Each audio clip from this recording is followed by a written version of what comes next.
प्रोहि प्रकृतिजातस्य संसारस्य महोदधे नवं नावान्तरमिति प्रणवं वै विदुर्बुधाः।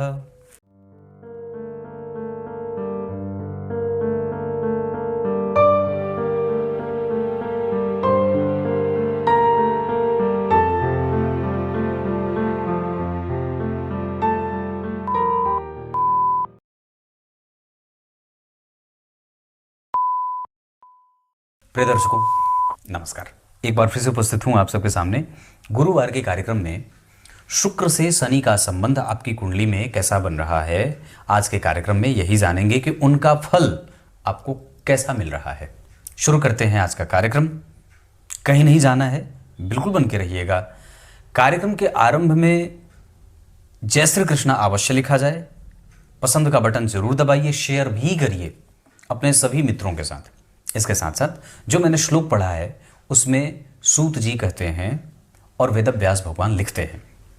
वेदव्यास भगवान ने लिखा कि जो प्रणव अक्षर है, ओमकार जिसे कहते हैं, इसका उच्चारण समस्त प्रकार के दुखों का शांत करने वाला होता है। और प्र का अर्थ होता है प्रकृति। प्र का अर्थ प्रकृति होता है। प्रकृति से ही उत्पन्न ये संसार जो है वो महासागर है ना। और ये जो ओमकार है, इस ओमकार की सहायता से हम इसके निरंतर ध्यान और जप से इस महान प्रकृति के द्वारा उत्पन्न संसार रूपी सागर को पार करने का ये ओमकार नाव है ना। कितनी अच्छी बात है। प्र क्या है? प्रकृति। प्रकृति से संसार की उत्पत्ति हुई, जो महासागर है, और इसको पार करना है तो ओमकार के सहारे पार करना होगा। बस इतनी सी बात है। आइए विषय पे लेके आता हूं। सबसे पहले बात करेंगे कि शुक्रदेव और शनिदेव की युति और शुक्र से शनिदेव का संबंध कैसा बन रहा है। आपकी कुंडली में शुक्र से शनि दूसरे, तीसरे, चौथे, पांचवें आदि आदि बैठे हैं। तो शुक्र जो होते हैं वो किसी भी वस्तु को जो आपने देखा है और अगर वो सुंदर है तो उसमें शुक्र की प्रधानता है। और किसी भी वस्तु ने जिसमें आपने थोड़ी कुरूपता देखी, थोड़ी कुटिलता देखी, थोड़ा उसमें कठोरता देख ली, तो वो शनि है। जैसे न्याय, अब कानून जो है वो कठोर भी है और लचीला भी है, इस वजह से शनि को न्याय का कारक कहा गया है ना। तो यहाँ पे शास्त्रज्ञ लिखते हैं कि जब शुक्र और शनि की युति एक साथ किसी भाव में हो जाती है तो ये परस्पर कमजोर परिणाम देने वाली भी होती है। और होते वस्तुतः दोनों मित्र हैं। शुक्र जो हैं वो दैत्यों के गुरु हैं और शनि जो हैं वो वस्तुतः यमराज हैं, यम हैं, है ना। तो न्याय यम ही करते हैं। उनको पता है कि किसकी मृत्यु आई है और मुझे किसको मृत्यु का वर देना है, तो वो उसके साथ अन्याय नहीं करते। तो शनि और शुक्र की जो युति होगी, वस्तुतः ये दोनों परम मित्र होते हैं, तो एक साथ बैठने से शुक्र जो है वो शनि से प्रभावित होते हैं। इस वजह से उनकी शुभता कई बार कमजोर भी हो जाती है। क्योंकि अगर आप किसी दुर्गंध युक्त वातावरण में हैं तो आप लाख अपने कपड़े पे जो है वो इत्र लगा के बैठे हैं, उसका कोई फर्क विशेष नहीं पड़ेगा। थोड़े देर के बाद वो समाप्त हो जाएगा, आपके जो अंदर की खुशबू है। तो कहने का अर्थ है यहाँ पे कि यहाँ शुक्र प्रभावित हो जाते हैं। शुक्र है सुगंध।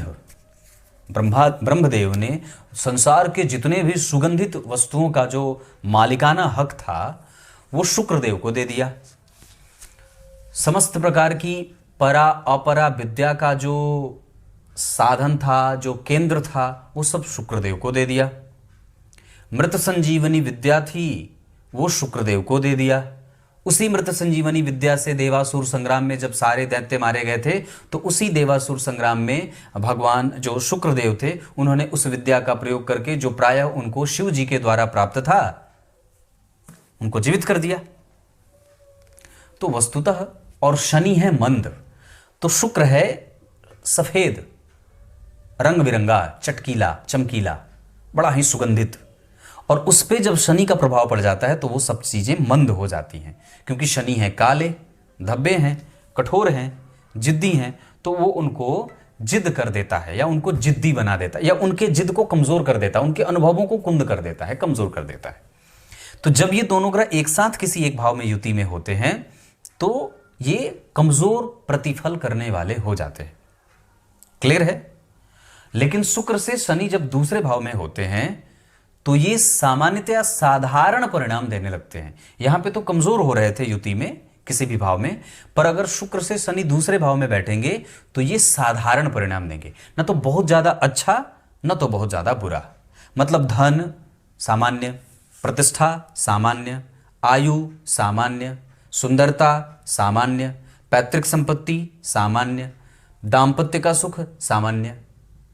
ऐसा शुक्र से शनि जब तीसरे घर में होंगे तो ये सामान्यतया बहुत उत्तम परिणाम मिलता है, मतलब इसके शुभ परिणाम मिलते हैं। इसके पीछे का कारण क्यों है, क्यों मिलता है? दूसरे में क्यों नहीं मिलता, तीसरे में क्यों मिल गया? तो तीसरे में इसलिए मिल गया क्योंकि किसी भी शुभ ग्रह से जब कोई पापक ग्रह तीसरे बैठता है तो वो शुभ ग्रह के बल की वृद्धि कर देता है। तो अगर शुक्र आपकी कुंडली में जहां बैठे हैं वहां से तीसरे घर में अगर शनिदेव नीच के भी होंगे ना, फिर भी वो अच्छे बैठेंगे, फिर भी वो संबंध शुक्र और शनि का उत्तम कहा जाएगा। और ये दोनों ग्रह जब अपनी दशा में एक्टिव होंगे तो जातक को शुभ परिणाम देंगे। तो क्या क्या शुभ हो सकता है? तो मेहनत का फल मिले, मेहनत करने का मन करे, सामाजिक हो जाइए, लोगों को अपनी मेहनत दिखाइए, मेहनत करने का बल है, खूब है, दान है, पुण्य है, धर्म है, जागृति है, लोगों से कैसे कनेक्ट करना है, कम्युनिकेशन कैसे करना है, अपना बल कैसे दिखाना है, तिकड़म कैसे करना है, राजनीति कैसे करनी है, अनुभवी कैसे खुद को बनाना है, सीखने वाला कैसे करना है, ये सब चीजें मिल जाती हैं। शुक्र से जब शनि चौथे होंगे तो ये अच्छा परिणाम नहीं देते, ये फिर कमजोर हो जाते हैं। क्यों कमजोर होंगे? क्योंकि तब शनि की दृष्टि शुक्र पे पड़ेगी 10वीं। तो शनि अगर शुक्र से चौथे घर में होंगे तो ये अशुभ परिणाम देंगे। तो अशुभ क्या होगा? पत्नी बीमार, रोगजनक स्थितियां, घर में कलह, उदासीनता, वैर भाव, असंतोष प्रवृत्ति, मन कमजोर होता रहे, कठोर होता रहे, जिद, हठ, क्रुद्ध, गुस्सा, ये सब चीजें देखने को मिल जाती हैं। काम बिगड़ता है, संतान उत्पत्ति में बाधाएं होती हैं, सांसारिक सुखों में कमजोरी होती है, बड़ी मेहनत करना पड़ता है आपको। तो इस तरीके का प्रभाव मिलता है। 9वें भाव में बहुत ही उत्तम परिणाम मिलता है। मतलब शुक्र से अगर आपकी कुंडली में शनिदेव 9वें भाव में बैठे हैं तो यहां दाम्पत्य भी ठीक है, परिवार भी ठीक है, संतान भी ठीक है, नौकरी भी ठीक है, रिकॉग्निशन भी ठीक है, पराक्रम का परिणाम भी मिलेगा और सब चीज मिल जाता है। यहां आपको धन, मान, पद, प्रतिष्ठा आदि अगर शुक्र से किसी भी भाव में, पंचम भाव में अगर शनि बैठे हैं तो इसे बहुत उत्तम कहा जाएगा। फिर यह संबंध बड़ा ही बेहतर हो जाएगा और अपनी दशा काल में जातक को श्रेष्ठ परिणाम देने वाला होगा। आप समझ रहे होंगे मैं जो कह रहा हूं। शुक्र से शनिदेव का छठ में बुरा परिणाम, मतलब अब आपके मेहनत का फल नहीं मिले, अब आप कमजोर दिखने लगे, स्वास्थ्य कमजोर होने लगे, प्रतियोगिता बढ़ जाए, कारोबार में रुकावट आने लगे, बॉस के साथ मतभेद हो जाए, संतान और दाम्पत्य पत्नी के साथ मतभेद हो जाए, कोर्ट केस कचहरी जाना पड़ता है, अतिरिक्त व्यय हो जाता है, लायबिलिटीज बढ़ जाती है, लोन बढ़ जाता है, ऋण बढ़ जाता है, देने के लिए धन बड़ा कम सा हो जाता है। तो ये शुक्र से शनिदेव के छठवें में जाने का फल है। 7वें भाव में अगर शुक्र के ऊपर शनि की दृष्टि और 7वें मतलब एक दूसरे से 7वें बैठेंगे तो ये साधारण, यहां भी साधारण शुभ परिणाम मिलता है, बहुत ज्यादा अच्छा वाला परिणाम नहीं मिलता है। मतलब ये मैं कह सकता हूं कि शुक्र से अगर आपकी कुंडली के शनि 7वें भाव में बैठे हैं तो आपको बहुत ही संतुलित होना पड़ेगा अपने दिनचर्या को लेकर के, दाम्पत्य को लेकर के, व्यापार को लेकर के, अपने ब्रह्मचर्य को लेकर के, अपने पसंद नापसंद को लेकर के, आपके प्रभावों को लेकर के, लोगों के बारे में जो आपका दृष्टिकोण विकसित हो रहा है, जो आपका अनुभव है, जो आपका एक्सपीरियंस है, उसको वो प्रश्न चिन्ह में लगा देता है। बड़े जनों से आशीर्वाद ना मिले, आपके काम को वो रिकॉग्निशन नहीं मिलती है, मतलब ये कमजोर है। शुक्रदेव से शनिदेव का 8वें जाना ये फिर से वापस नुकसान देने वाला होता है। यहां आयु को कष्ट मिलता है, लंबी बीमारी होती है, खतरा उत्पन्न होता है, बेवजह के शत्रु बनते हैं, नुकसान धन का होता है, आर्थिक पक्ष कमजोर होता है, दृष्टि पक्ष कमजोर होता है, नेत्रों की ज्योति प्रभावित होती है, पाचन तंत्र गड़बड़ होता है, स्वास्थ्य जनित समस्या देने लगते हैं। मतलब ये अशुभ परिणाम देता है। चाहे कुछ भी आप अशुभ हो सकता है, आप समझ सकते हैं। शुक्र से नवम भाव के शनि वापस बहुत अच्छे परिणाम देते हैं। मतलब ये धन, मान, पद, प्रतिष्ठा, भाग्य, सुख, सौख्य, संतान, परिवार और भाग्य का सुख देते हैं। व्यक्ति का काम बनता है, बिगड़ता नहीं है, मेहनत करने का प्रतिफल मिलता है, प्रैक्टिकलिज्म बढ़ता है, इमोशन बढ़ता है, लोगों से कनेक्ट होते हैं, आप लोगों को जानते हैं, लोग आपकी पहचान से प्रभावित होते हैं, आपका काम कभी रुकता नहीं है। ये सब चीजें शुक्र से नवम भाव के शनि देते हैं। दशम स्थान के वापस अच्छे नहीं होते हैं, यहां फिर से आपको अशुभ परिणाम झेलना पड़ता है। ये ग्रह जब दशा में आएंगे तो आपका चरित्र प्रभावित होगा, मानसिक शांति भंग होगी, चरित्रहीनता का दोष लग जाता है, समाज में निकृष्ट व्यक्ति पारा जाता है, पैतृक संपत्ति से विमुख होना पड़ता है, बड़े छोटे भाइयों से मतभेद होता है, बॉस के साथ मतभेद होता है, सामाजिकता प्रभावित होती है, कारोबार नुकसान में जाता है, अर्थ प्रभावित होता है, मंद गति से व्यापार चलता है और लायबिलिटीज बढ़ जाती है। कुछ ना कुछ खर्चा आता रहेगा, आमदनी कम, व्यय ज्यादा। शुक्र से एकादशवें भाव के शनि अच्छे नहीं होते हैं और 12वें भी अच्छे नहीं होते हैं। दशम, एकादश और 12वें ये तीनों व्ययात्मक होते हैं।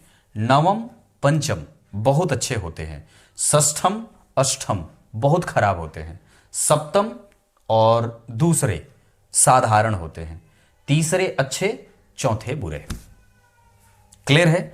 नवम भाव के बारे में मैंने बात की थी, दशम के बारे में बात किया था। एकादशवें में काम प्रभावित होता है, धीरे धीरे काम बनता है, आप बिल्कुल थक जाते हैं, स्वास्थ्य में परेशानी होती है, गलत मैत्री होती है, गलत लोगों के संग में व्यक्ति को जाकर के अपने धन हानि को देखता है।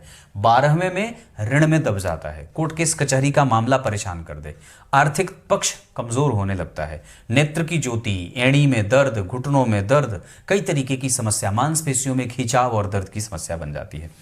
इनको ठीक करने के लिए क्या करेंगे? प्रश्न उठता है कि अगर हमारी कुंडली में मैंने जहां जहां कमजोर बताया है, अगर वहां मेरी कुंडली में बैठे हैं या अगर वहां से उनका प्रभाव बन रहा है, संबंध बन रहा है, तो क्या करेंगे? तो सबसे पहले देवी मैया की शरणागति धारण करेंगे, सप्तश्लोकी दुर्गा का पाठ और देवी कवच का पाठ, साथ में नावारण मंत्र का जप, किसी गुरु से दीक्षित होकर के ये 3 उपाय करने से आपके जितने दोष हैं, लिख करके देता हूं, खत्म हो जाएंगे, गारंटी है मेरी। कुछ इसी तरीके से आज के इस कार्यक्रम का समापन करते हैं। कल एक बार फिर से उपस्थित होंगे, तब तक के लिए